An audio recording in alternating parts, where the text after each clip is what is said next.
Nah, I was gonna be like, because I think this is an interesting, even though this is political, we normally don't get, but I like this is some of the shit like why I What's Rebel? appreciate America. Mm, What's Rebel? no, I'm good. Why I appreciate I don't think he had America, no ass in nothing, bro. and sometimes no, I have water. I'm good. Like I'm not seeing rubbing your eyes and shit. Just saying. like people don't be like I wish more people would speak about the great things about America and the way that this guy's talking about it. What's his name? Vivek Ramaswamy. Vivek Ramaswamy. While it's political, I just want to take like 2-3 minute segment from this long ass interview with Piers Morgan, because you know Piers be going hard and he be like hammering people with questions and shit. But I think this guy did a pretty good job. I'm not really like I know the name. I know Piers. He's an annoying ass interviewer. Like he'll go after you and like he'll keep asking you and not letting you. Like if you're trying to deviate the question, he'll He's keep gonna like stay on that. like poking and poking Yeah, and poking. I don't know. Like I know his name or whatever. I haven't seen on his content, but I do know Vivek is running for. He's he's a Republican running for. Yeah. All right, let's go. Who said the Nazis could march in Skokie, Illinois. Many people around the world would disagree with that, but that's what makes America itself. I disagree vehemently with those Nazis, but I will defend to the death this country, the right of anybody to express their opinion. You'll defend to the death the right of people to be Nazis in I America. the right of people to express an opinion. Being a Nazi can involve more than that, right? If you're taking action based on that, no. Heck no. But if you want to... But if you're promoting and supporting a Nazi ideology, why would you want to accept that in America? I don't want to accept that. The way we defeat it... Why would you tolerate it? I don't tolerate it. We don't So pay attention into where Piers is pushing Vivek. tolerate it through more speech. You defeat it in the marketplace of ideas, and we're not tolerating it. Because think about what you're doing to somebody who has that nasty opinion and then tell them that they have to keep it to themselves. You tell people they can't speak, they scream. But would you allow people If you tell people they can't scream, that's when they take physical Okay, action. but So I also- don't want to see that. Would you be happy to see pro-Nazi No, I'm not marches? happy. Of course I'm not If you're happy president about of the United States, you would allow it to happen. Nazi marches. I'll tell you something deeper, Piers. This is how it works in the United States. It's not even my power to decide whether to allow it to happen. The Constitution and the Supreme Court has already long held that the expression of heinous opinions is part of the American constitutional life. To say that the government, no government actor, should ever decide which opinions can and cannot be expressed, period. That's what the First Amendment is all about.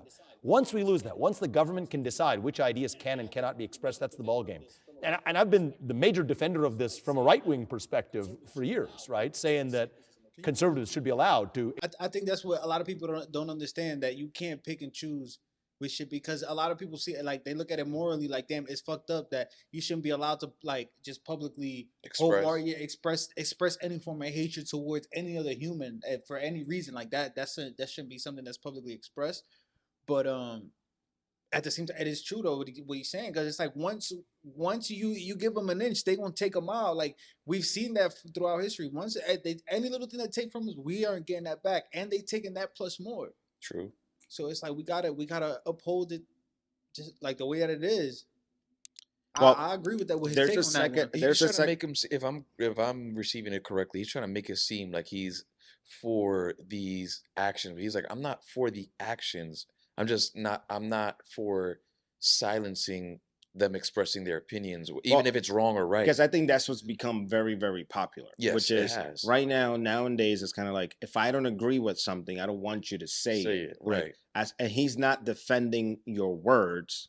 He's defending your right to be able to say those words. Exactly. And I think that's the difference. And even he went beyond that. He said it's not even within his power, if he got to be president, to even impede in that. And there's a second portion, which I think is very cool. And then we can dive deeper into the conversation, into how he goes at Piers with this message here. Keep my nose out of it. No. Which I totally understand. No. That's a cheap comment. Just make sure you know what you say you love, right? Because I think that there's parts of the United States of America, like the essence of who we are, not some fringe feature, the soul of the United States of America, that I think make you a little uncomfortable. I think that's the truth. I mean, the idea that anybody gets to express their opinion, no matter how heinous that opinion, the idea that you get to own a firearm for the express purpose of holding the government at bay, I think those ideas make you uncomfortable. I think those ideas make a lot of people uncomfortable. You may be right. I think those ideas make a lot of people uncomfortable. Yeah. And this is something that I have to then admit as an American, and I admit it and I embrace it. Yeah. Like a badge of honor. The American ideals, the American revolutionary ideals, they're not moderate ideals. They are radical ideals. You know what? I actually, They're extreme ideals. Vivek, I'll That say is what this. makes America itself. I'll say this. So make sure you love that. And if you do, I'm actually, thrilled. I love your honesty in saying that. So he said that to him because Piers kept saying, I love America, but, and then XYZ, blah, blah, blah. I love America, but XYZ about freedom of speech, and you let this people talk. I love America, but then guns, and blah, blah. So there's always a but. But I thought the way he positioned that, I think that caught my attention because I never heard somebody kind of say it in such a way where it's like, America's ideals are very, very radical. And it wasn't until I heard it that I stopped to think, and compared to the rest of the world, while they may seem normal to us because we're here and we live it every single day. We were born into this. Yeah, like this is our norm. Yeah, we were born To into the this. rest of the world, having people be able to say whatever they want, and not only that, be able to defend it because everybody has access to firearms if they need to, can be extremely scary from a power perspective. I don't think there's another country. That's why there is no other country in the world that truly has freedom of speech in the way that America does.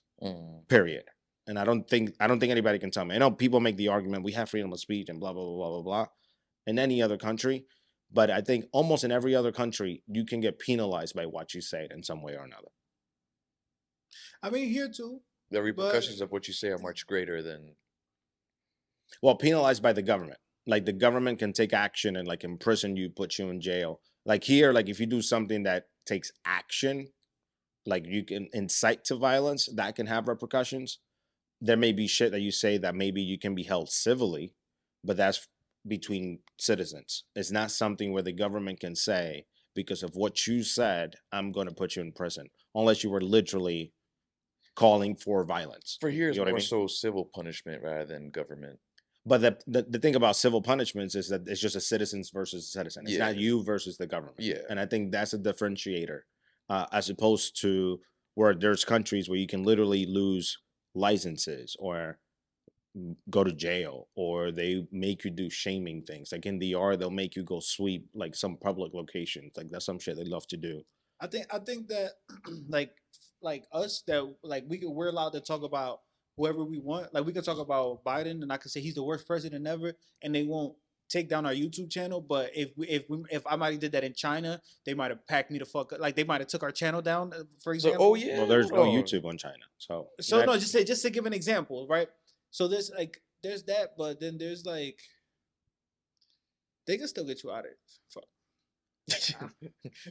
Bro, like the best example you can think of, what's the name of this guy? The guy that kept talking about the frogs being gay. He's the perfect example. Frogs being gay. Frogs being gay. That's the hardest shit for me to try to like. I know him. Hold up. Alex Jones.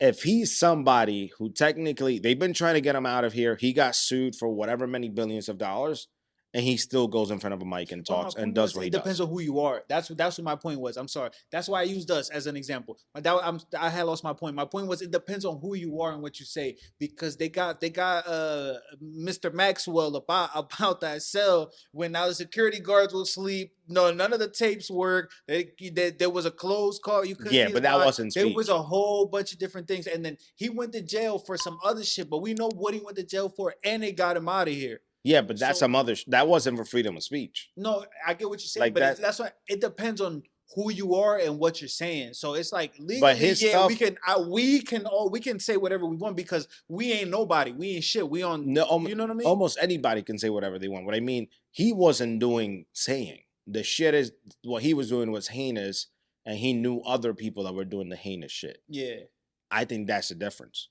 So now you have all these people on this list that you have access to that want to get you out of there to make sure your list doesn't come out. So it depends on who you are and what you're talking about. But I don't even think that, honestly, it doesn't even have to be the government directly that might have done it. Because I think that That's what I stick by my logic, because I think that there's in any level I can show you where, like, all right, who you are. If you say certain shit about certain people in your field, they gonna get you out of here. You gonna be podcasting with me 7 days a week, motherfucker. Keep playing with some of the, like, or play with some of the people in your field, for example. They might not go the way that you want. But what I'm saying, that's between people. That doesn't mean I can go to jail for my speech. Yeah, true. That's what I'm saying. It's the government. Like, people can get offended by what I say, and they have every right to be offended. And they can go and curse me out and do whatever they want, because now that's their speech. And if they have every right to do that too. What I'm saying is, if the government is imposing into what you can or cannot say, what you're allowed to see and not see, that's when you really get targeted. Like, I don't even want to go to China, because China is a whole different level, whole different ball game. There's truly no freedom of anything in China for the most part. But even DR, like, if you say something about the president, they go and lock you up. Yeah, I mean, that's like, and I don't mean like they go lock you up. Like, there's people that have gone on live on TikTok and they were like, oh, blah, blah, blah, and talk shit about their president. And the next morning they have cops just locking them up for no reason. No crime. You talk bad about the president, so now you have to make a public apology. And that's normal in many countries. You know what I mean? Yeah, that's a great thing about America. We could say whatever the fuck we want. But those ideals are radical. If you're a nobody. They're not the standard. And I think sometimes as Americans, we forget that our norm is way out there to the rest of the world. It's not normal to the rest of the world. And we often want to impose our moral values into the rest of the world, not understanding that the rest of the world does not understand our moral values, because they can't compare it. They can, like, if you haven't been here, you haven't lived it, you don't have a sense of understanding of what it is. Do you think us as, like, regular citizens, or like just regular American citizens, do you think that they don't value that enough? Like, they don't, how you can do that, we can do this? I think because just normal, you think it's just norm. I think we have normalcy bias. It's like, oh, this is our norm. So this is what we believe this is what it is everywhere. And then you hear of like this rare situations where somebody does something stupid because they were traveling to a different country, and then that country is locking them up for it. And then we're like, what do you mean? They're going crazy. Well, they're doing that dumb shit, but that's their laws. Like, we are the crazy ones to them. Like, you go into fucking the basketball player taking weed to Russia, knowing that it is illegal, they locking you up. The dude that went to North Korea and tried to steal a poster, like, of the government, and came back in a body bag, pretty much. You know what I mean? Like, there's shit like that happens all the time, and we take it for granted just because we have normalcy bias in our mind. I ain't gonna lie though, they did my man's dirty. They should have fixed his hair, like, before they started this. Cause I ain't gonna, how many views this got? This got a good amount. I've been laughing at his hair for a good like 10 minutes, bro. Cause in the other point of view makes this shit look even crazier. 1 million, 1.1. Yeah, they did him dirty on that one. Cause normally he does a lot of podcasts. He does a lot of like media appearances and stuff like that. He's getting his name out there. Vivek. Yeah. But I'm not even know how to outro this one. Just please hit the like, comment, and subscribe.